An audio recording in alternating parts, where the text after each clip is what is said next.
Good morning, it's Shanna. This week we're going to do a walkthrough and some pairings of the Bonestone and Earthflesh Tarot.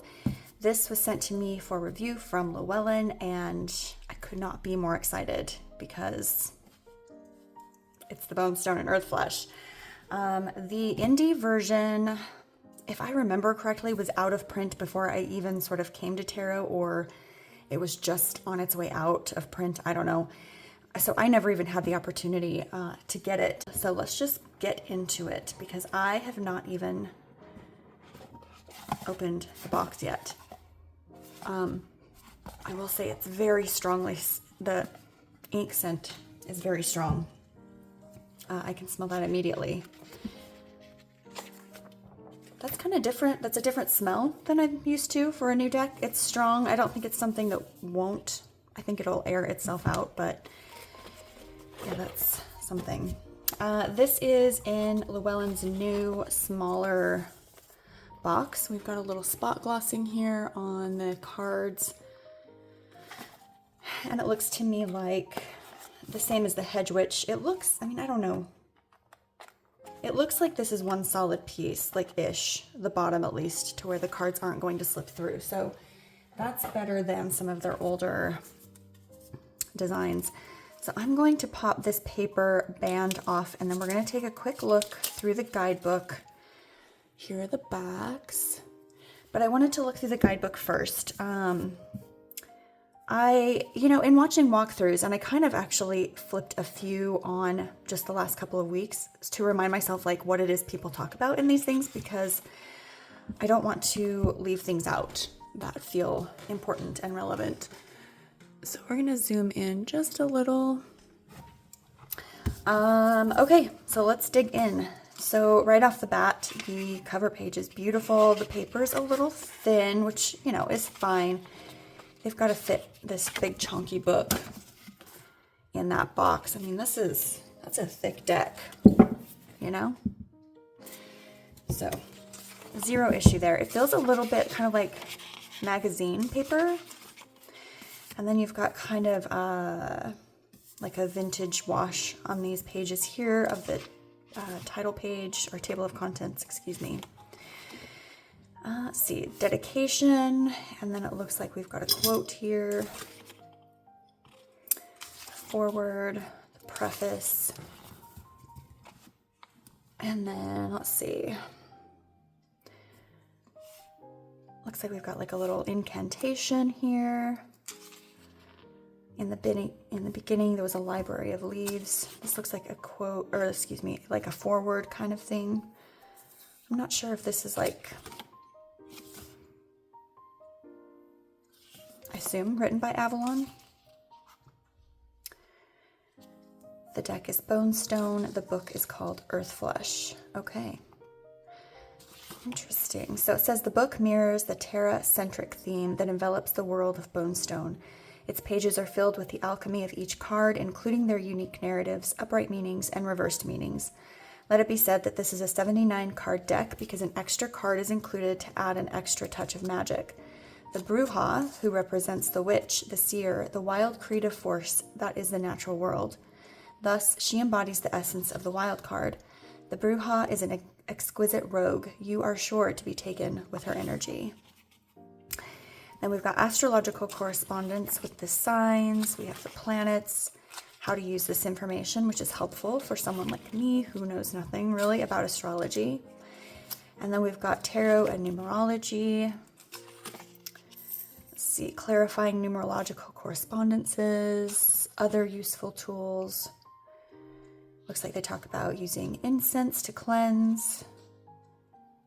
Candle's flame, the secrets of Bonestone. The Bonestone is a traditional tarot in some ways and non-traditional in others. As a lover of the Waite Smith and Crowley's Thoth Tarot, I felt I needed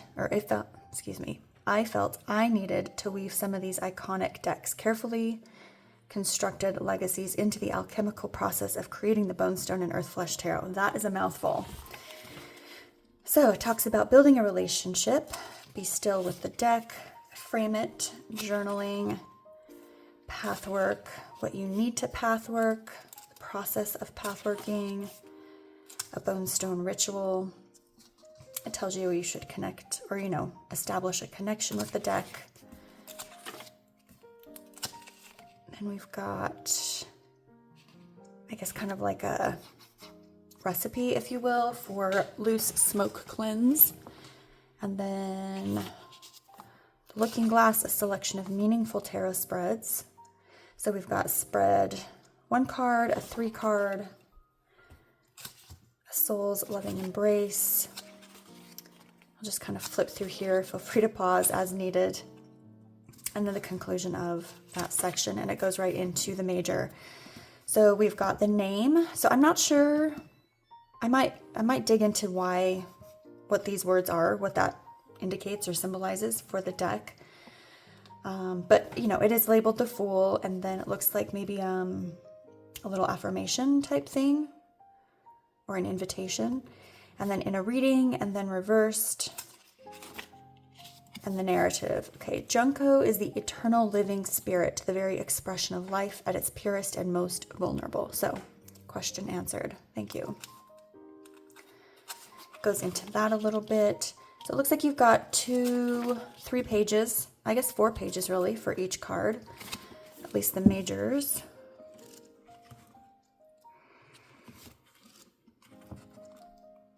Oh, journal prompts for some of them. Oh, for each of them. Nice. That's a lot of journal prompts too. It's like 4 for each one.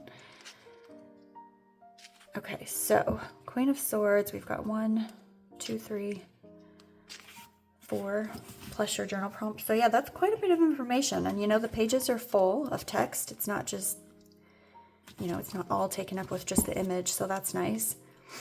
And then you kind of have this title page between each of the suits. So you can tell where you are, or where one suit ends and the other begins at least. So it goes through each of the cards. And then we have about the author, Avalon Cameron, and the artist, Ana Tourian. And then it kind of just goes into some ads for more of Llewellyn's decks. Well, Blue Angel, actually. So Blue Angel is the publisher of this. So, and yeah, the guidebook does feel very Blue Angel-ish. So I appreciate that. Blue Angel always has beautiful production. So let's get into the cards because I am so excited. I'm not sure I've ever even watched a full walkthrough of the Bonestone. So I'm going to zoom us right in so that we can see all of the beautiful details. I am so excited. I have Ana Tourian's. I have her, what are her other ones? The Oracle of Echoes. I have her Tarot of Echoes. I have Tarot of the Abyss. I think that's it. I don't have her Pathworking Oracle. That's not one I'm necessarily interested in, but I was really excited about this deck. So I'm sure most of you are familiar with the indie deck. The Fool card is, if I remember correctly, maybe she was coming out of the tree.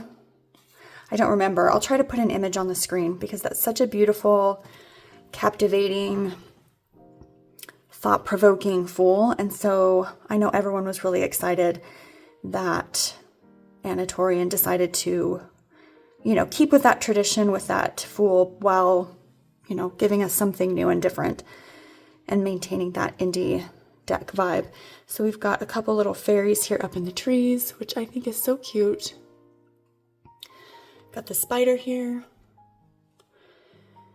And the mushrooms. This is so pretty.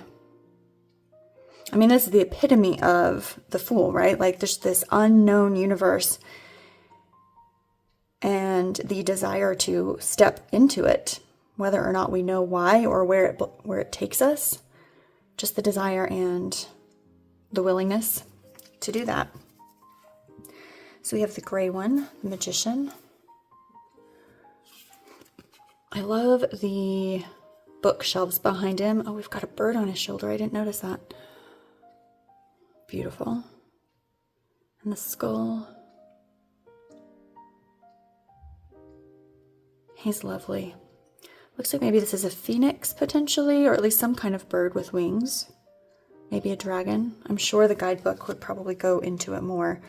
This is very Ana Tourian. I mean, you know, obviously all of the deck is, but I feel like this is very typical of her artwork style. And I appreciate that. I love all the colors. It makes me almost wish that Tarot of the Abyss was in color, which I know people have mentioned before. I mean, I love it because it's black and white. I think it's the only black and white deck I have, but I'm excited to get into these titles. I don't know who most of these are. I'm assuming they're, you know, actual beings. We have the Empress, where she's literally growing into the tree. So, so, so pretty. I appreciate Ana Tourian's people. I think people in tarot decks, I don't know. I struggle with a lot of artists' renditions of people in tarot decks. I just think their faces are weird. I don't know. I'm not sure why, tarot specifically.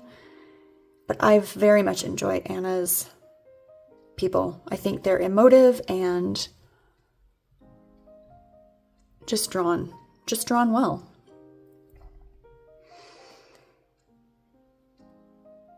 The Emperor, the Grandmother, the Hierophant. 2 cards there. Looks like we've got a rune here on the tree.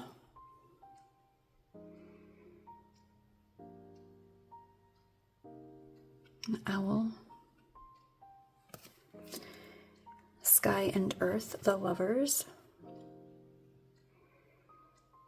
The lemniscate here.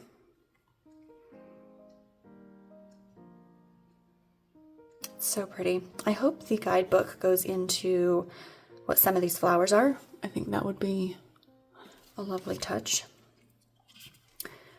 I will pull open the guidebook, at least for 1 or 2 of these cards. Should we see? Since I was hopeful. Let's see. Let's open the Lovers. I won't go through too many because I don't want this to take forever, but so it does not look like they talk about the flowers, which, you know, is okay.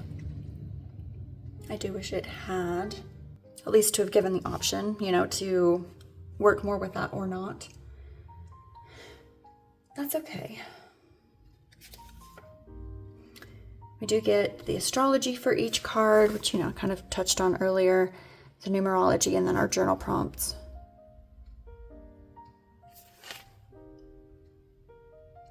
Okay, good to know at least. The Chariot. This is very matte cardstock. I'm hoping it will shuffle. We will give it a shuffle test at the end.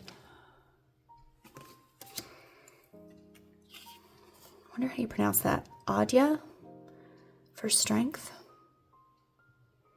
I love this. We've got the snake. Looks like a tiger maybe, or a panther. I guess maybe a lion, just female lion. Male lion and an elephant. And we have the Hermit. Sorry, my dog's barking. The mailman just knocked.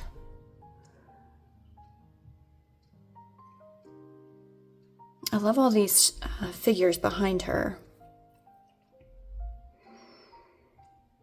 I also love to see a female hermit.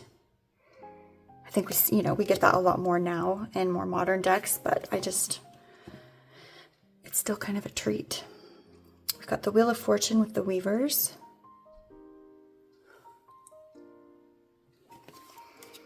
The Warrior and the Veiled One for Justice. That's interesting. You don't usually see 2 figures for Justice.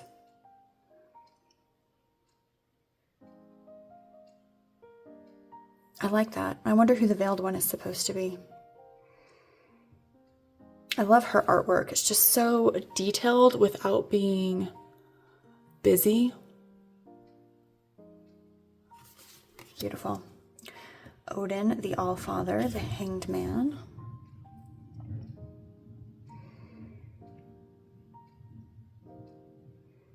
Lovely.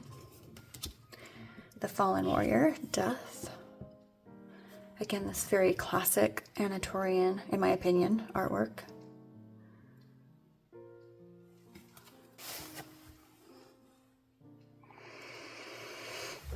It looks like we've got some kind of skeletal hand here and like a root type hand down on this side. That's interesting.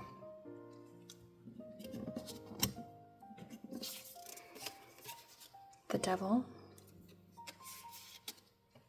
All these skulls down here, I love that. Got the pomegranate maybe? Like a shelled out pomegranate. The souls and the snakes. Got like a blackberry here. I'll pull this up just a little.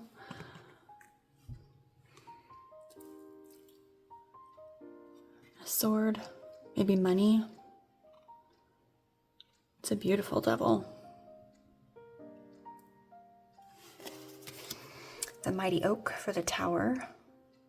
I love this. We've got our tree from the Fool, and we've got a fairy here that's flying away, escaping. I don't see the other fairy. Spider web's all broken.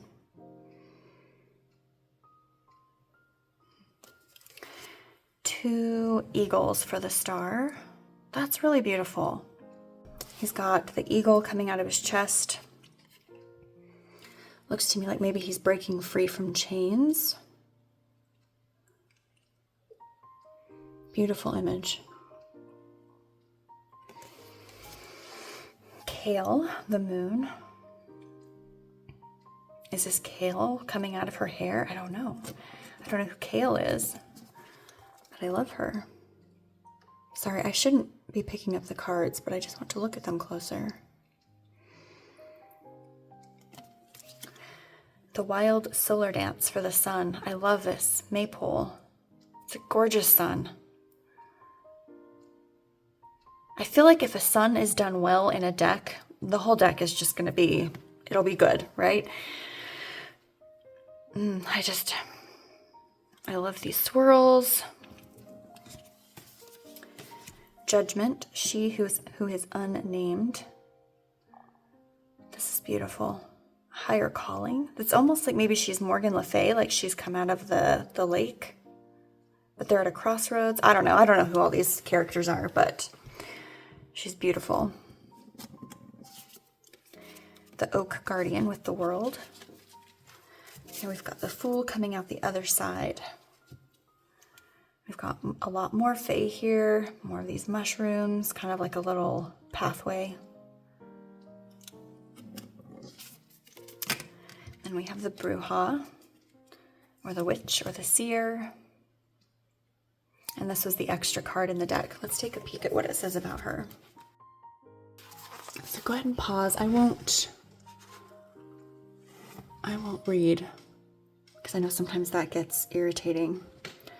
I will read this. It says the Bruja urges daring, surrender, and authenticity, guiding you through change and self-improvement with divine insight. To benefit from her wisdom, let go of unnecessary patterns, embrace magic, and consider new divination practices, or seek help from others. And then we've got the reversed.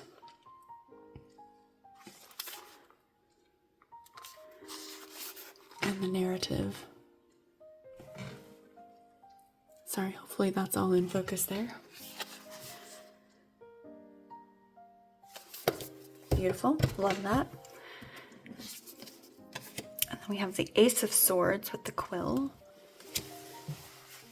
Now we have a neighborhood solicitor. So this ought to be fun when my dogs freak out. Tella the Traveler, Two of Swords. I do love this one. Her dress, her hair, the fact that she's got this, it looks to me like a lit pendulum.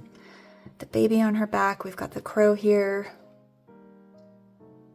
She's at the crossroads. Did I already say that? Maybe I did. So, so pretty. The Charred Heart, Three of Swords. Yes, this is gorgeous. I love that we've got the new shoot coming out.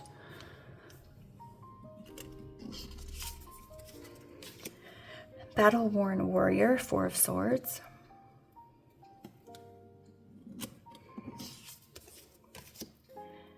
Peanut, 5 of Swords. Interesting. He must be somebody. Odessa, 6 of Swords. You know, I'm going to go pick up my package off my porch before this guy walks up.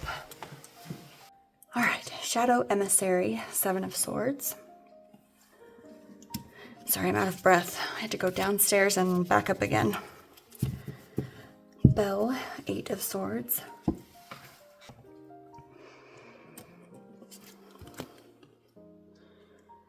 Wonder what this is in the water. Fish. Maybe just stones, I don't know. Looks like we've got runes up here on the mountain.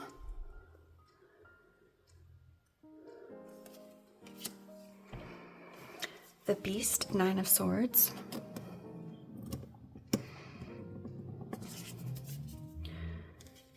Earthflesh, 10 of Swords. Oof, yikes. Wow, that's pretty nasty. And then we've got these heads on sticks. Yikes. Oof. That's rough.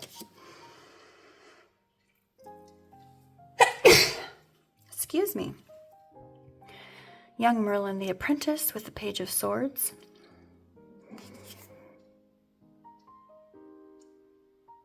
I love that.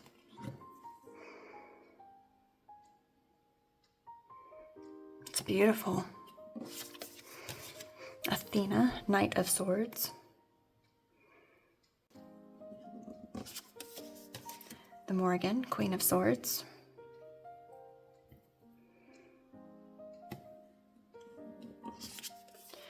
King Arthur, King of Swords.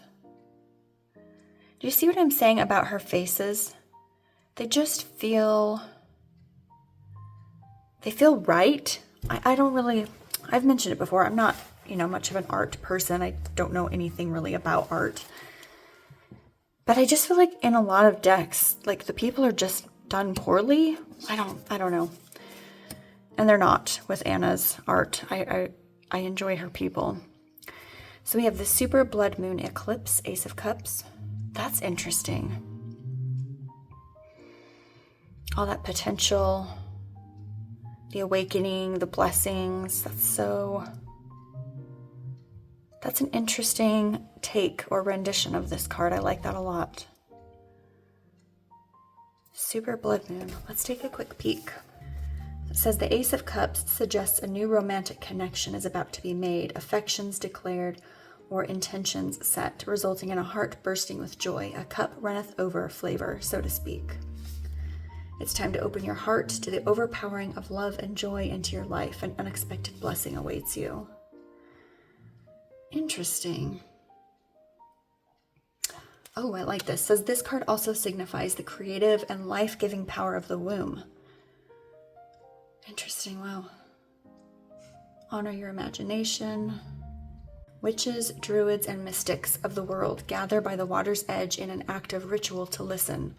It is said that along with ancient wisdom, the narratives of our ancestors are heard, granting each of us strength. A new phase begins once the ritual is complete and the waters of the world are once again holy. Wow. Kindred Spirits, 2 of Cups.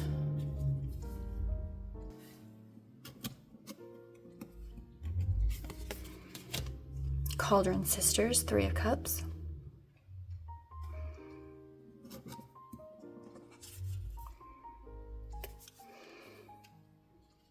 Keanu the Fisherman, 4 of Cups.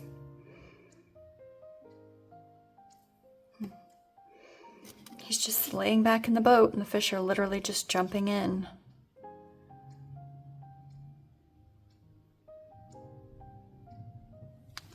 Wow. The Elephant Who Mourns, 5 of Cups. Oh, this is sad. I've mentioned it before. I don't necessarily need to see this in a card. That makes me really sad. But okay. You know, I mean, it elicits a feeling and emotion, so mission accomplished, I guess. Ugh. The farmer and his wife, 6 of Cups. Aw. This is sweet. Look how lovingly he's looking at, you know, you can assume his wife.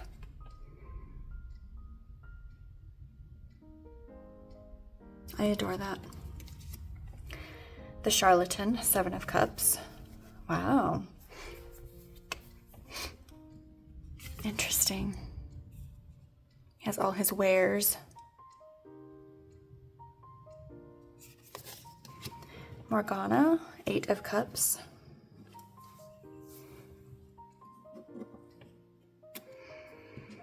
Definitely matte cardstock, likes to stick. Peacock Queen and the Elixir of Life. Interesting fact. I just heard a thing and I did not look it up to see if it was true, but I heard this, I watched a little video on YouTube, or no, on Instagram, where the lady was saying that peacocks, female birds, are not called peacocks. They're called like peonies or something like that. Don't quote me on that. So this is interesting. No such thing as a female with this kind of plumage. It's not going to bother me, I don't think, especially because I just learned that. But I will think of that every time I see the card. I like how she's pouring out this, you know, this emotion, flow of like just like love and acceptance to the people around her. The Lunar Cup, 10 of Cups. This is interesting.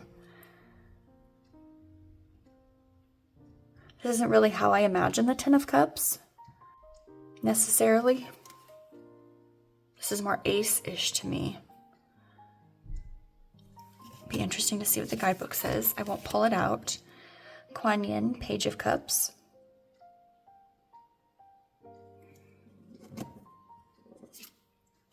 Lady of the Lake, Knight of Cups. She's gorgeous.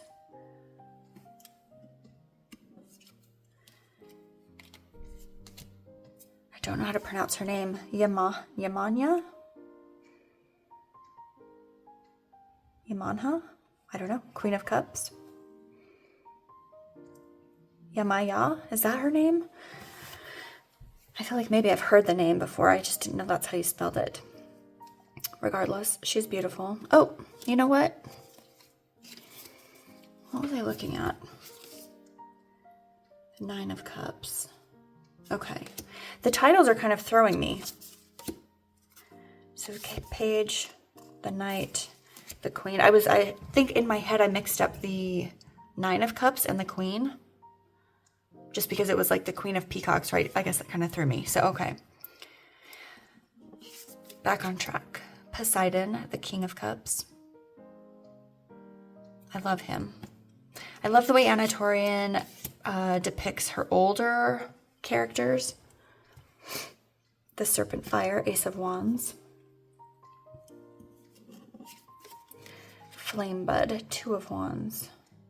I love this. This is beautiful. We've got all this lush behind him with this sort of desert landscape out front. Almost a Fool energy. Scylla, 3 of Wands. Oh, interesting. Isn't Scylla, although I think this is a different spelling, so it must be somebody different. Scylla, I feel like was the sea monster in that book by that person. I'll put it on the screen. I can't remember the title of it. The Blessing, 4 of Wands. Oh, that's beautiful. The Redwood Challenge, 5 of Wands. The Sovereign Self, 6 of Wands.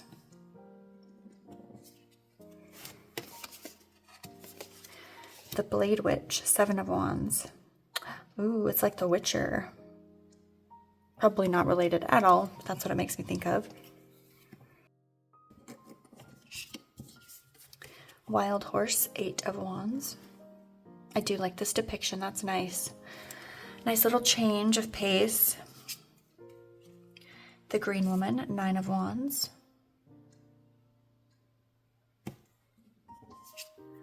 Digger, 10 of Wands.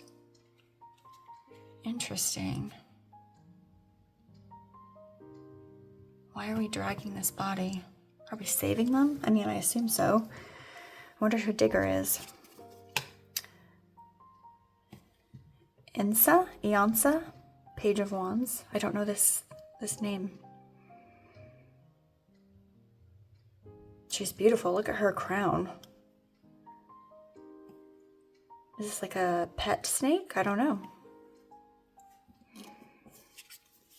Here.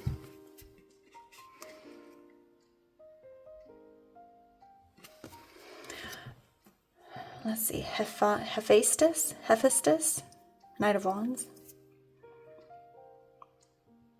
I wonder who all these are. These Greek gods, goddesses, people? I don't know. I mean, obviously some of them aren't. Marie Laveau. I've heard her name 100 times. And now my brain is not telling me how to say it. Marie Laveau. I think it's Laveau. Queen of Wands. She is gorgeous. The Sun God Ra, King of Wands. This feels very Mary L. I feel like there's a card that's just like this. Probably, maybe it's the same character that I'm thinking of. Or, you know, the same deity or god or whoever. Mandrake Spirit and the Skull of the Old One, Ace of Pentacles.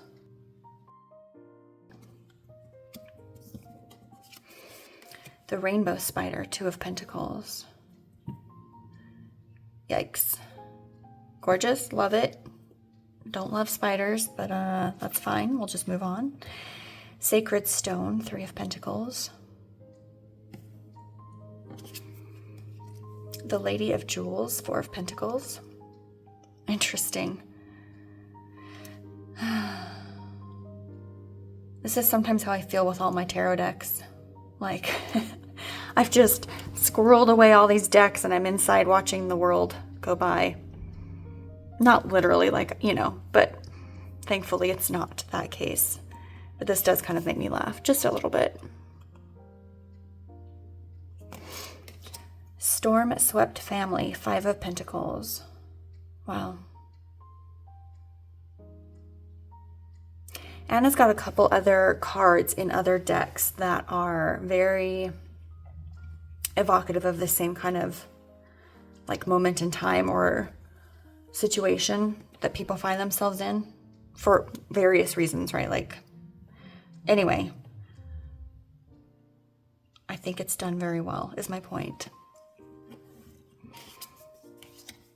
Feed the Birds, 6 of Pentacles. Oh, I just love this. You know I love this. This is very, I think it's Tarot of the Abyss, the Hermit, if I remember correctly, with the old woman and she has the bird. Am I misremembering? So pretty.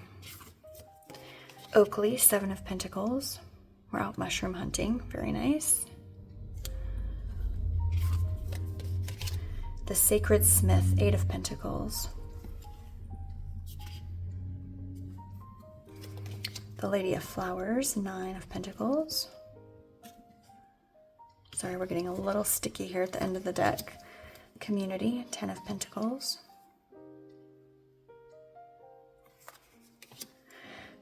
Dionysus, right? Dionysus. Page of Pentacles. Lilith, Knight of Pentacles. I love that Lilith has been included in a lot more decks recently. I like that. Baba Yaga, Queen of Pentacles. Yes. And then the Green Man, King of Pentacles. All right, let's see how this shuffles.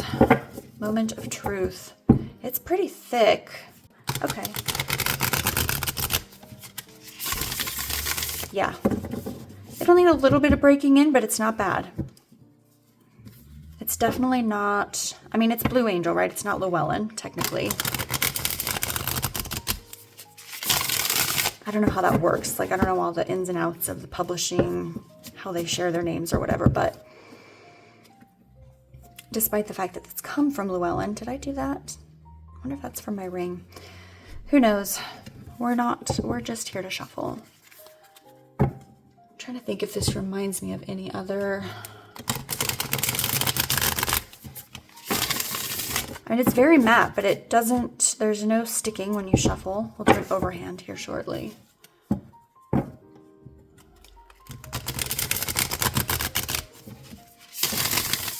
I would say it's standard size. So overhand, I mean, definitely it sticks, like, but I feel like once you've broken it in and once you kind of get rid of that new deck finish, I think this will shuffle very nicely overhand. Even now it's starting to break up a little. Goodness. Okay, I'm gonna go find some decks to pair this with. So I will be right back. Okay, I have a few, I think I have 2 tarot that I thought would look good, and then the rest are oracle. So, and I didn't go downstairs. I just grabbed a few that were up here because we would be here all day otherwise. Okay, so I'm going to start with the Somnia Tarot Oracle series. Anyway, it's the Oracle. I don't love the title of this deck. It's weird. It feels confusing to me, but let's see how this looks. So let's go. And I was kind of basing this off of, not even kind of, I was totally basing this off of sort of those jewel tones to bring all of those colors in. Are we in? Okay. So I'm not going to shuffle because we are already 45 minutes in. I'm just going to show a few of these, a few of each of these, just to see if the vibe is compatible. Vibe / colorways. I would say yes, for sure, on the colors. We've got the jewel tones, that extra saturation here in the somniaoracle, which I know I sort of complained about in my walkthrough. But I think the more that I pair it with things that I have, the more I appreciate it. So I would say yes. I would say this is a good...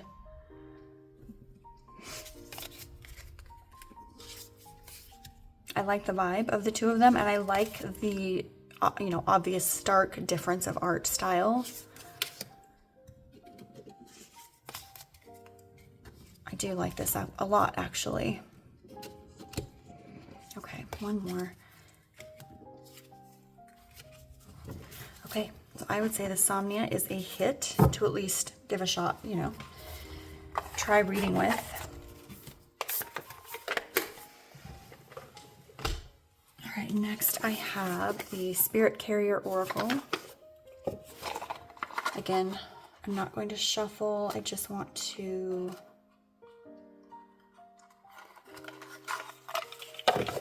get sort of a preliminary, right off the bat kind of vibe for each of these.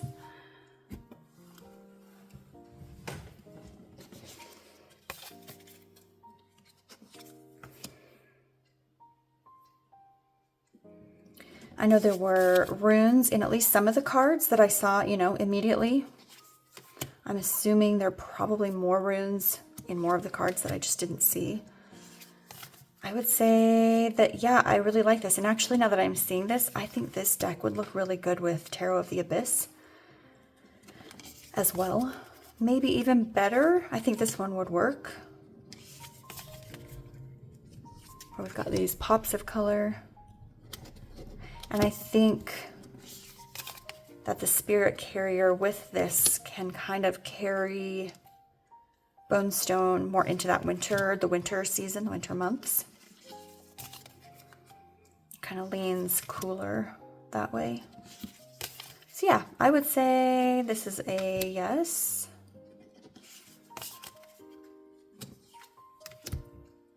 Not yes question mark, but yes period.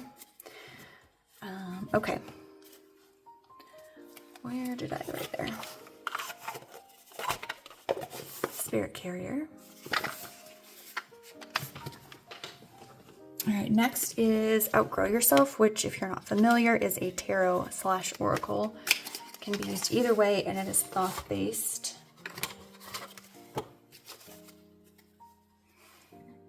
I've kind of ripped through these cards. Give a quick shuffle just to get a few different ones. I'm not doing a very good job of just like, you know, picking up a single card where they're a little bit sticky still.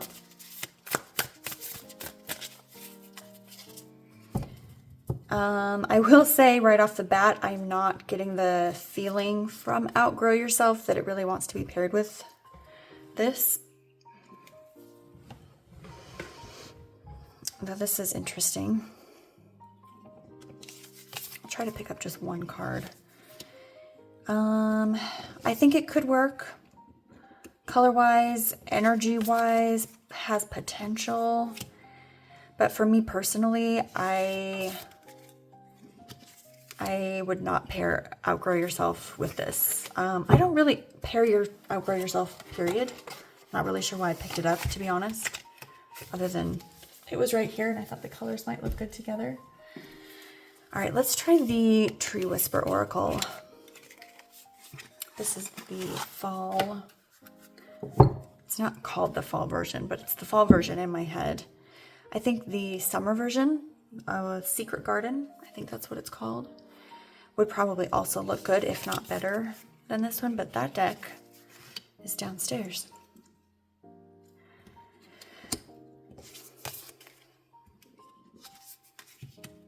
I think this works well as far as the theme of that sort of nature/natural vibe. You know, because Ana Tourian has a lot of that nature in each of the cards. You know, there's flowers or trees or water, landscapes. So I think it could work. I think it could work if you were going for something specific. Maybe more of a pulled back type reading as far as, or I guess more of a, what am I trying to say? I feel like this would not be an everyday pair. This would be more like you're going into this reading with some kind of intention. I could see this working well together. Okay. That has potential. I probably would try the Secret Garden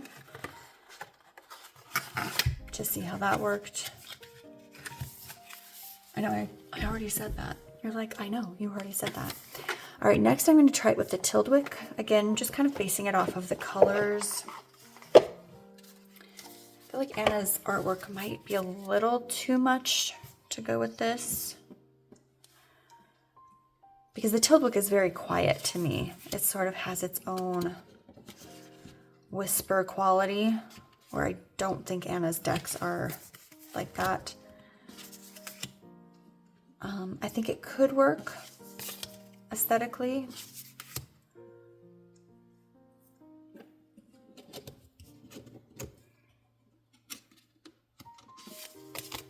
Would I put them together? Probably not.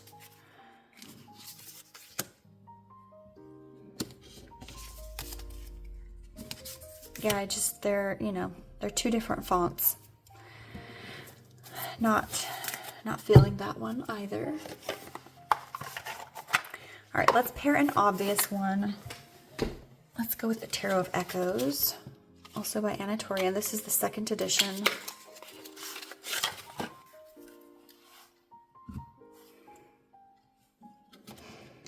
I think, like many others have said, sometimes they have a hard time pairing tarot and oracle when they're by the same creator, and for whatever reason, I do as well. It's too samey. It's like you have 3 of the same deck lined up. This one, I feel like her art is different enough between the 2 decks that I think it could work. Where the Tarot of Echoes, or excuse me, the Oracle of Echoes feels a little more raw.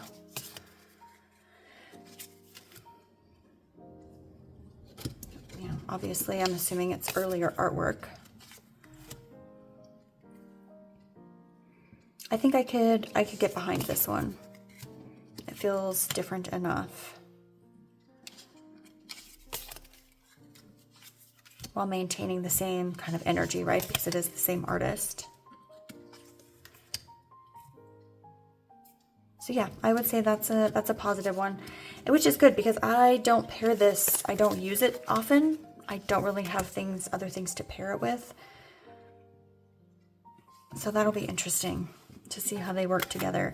I think this one, the Oracle of Echoes, would work really well with Mary L, which, spoiler, I just brought in. We'll talk about that in my end of month catch up, but I think that has potential to go together.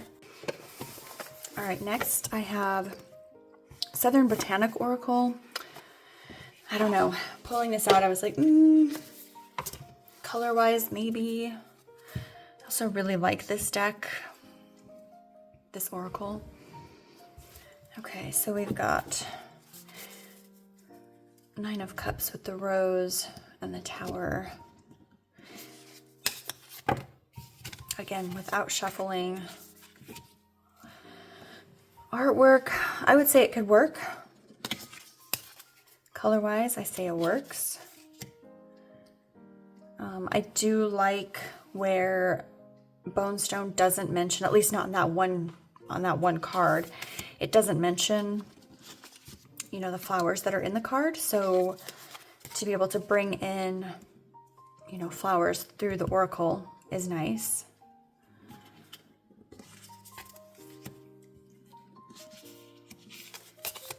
I think this could work.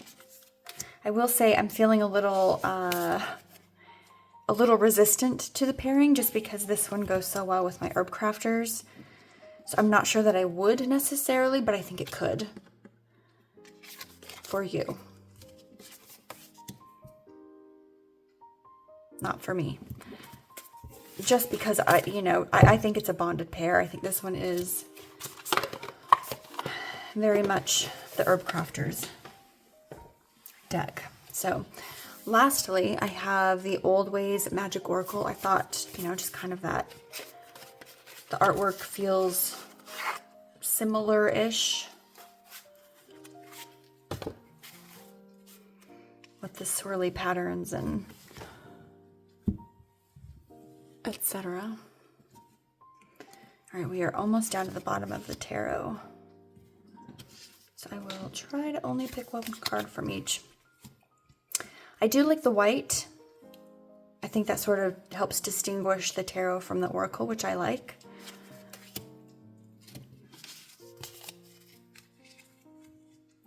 And where the artwork is similar-ish, it's not so similar that it feels too samey.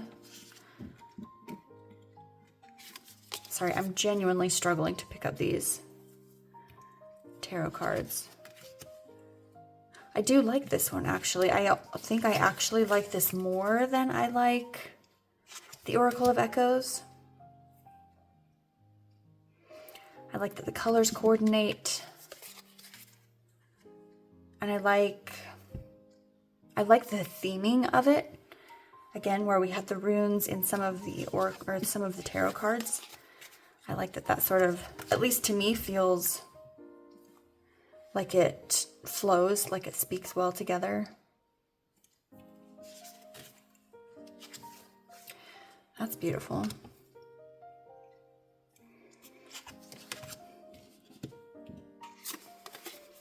Bounty and the Wheel of Fortune. This one actually seems to speak well. I'm going to lay out a few more cards because I would like to see more of this one.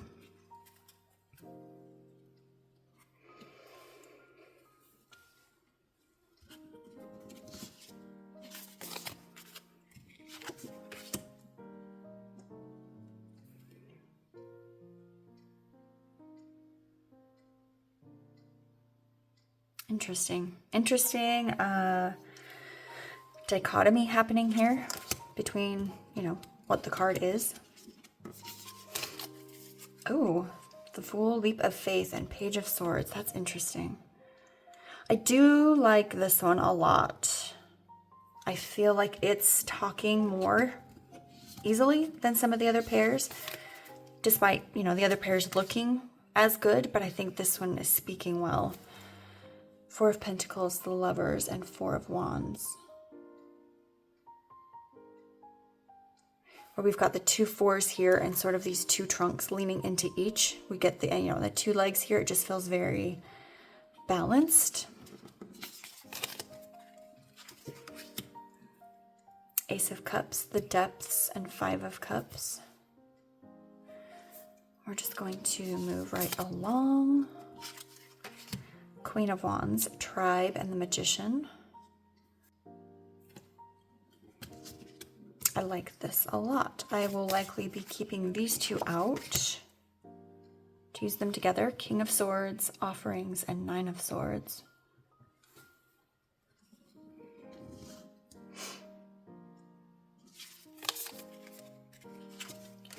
Two of Cups, Endure, and Ace of Wands. Yeah, I like this one a lot. I think this is my favorite. Okay, I will not bore you with more. Well, what do you guys think? Did you pre-order this deck? I believe it's due out next month. In case you didn't know, I know it was due out, I want to say January, but they bumped it up to November. So do you have this on pre-order? Do you plan on getting it? Were you waiting for a walkthrough? Let me know in the comments what you think, and if you had a favorite pair that I showed, / if you have a suggestion of what you might pair it with, I would love to hear that as well. So thank you for joining me. Thanks for hanging out with me, and I will catch up with you next week.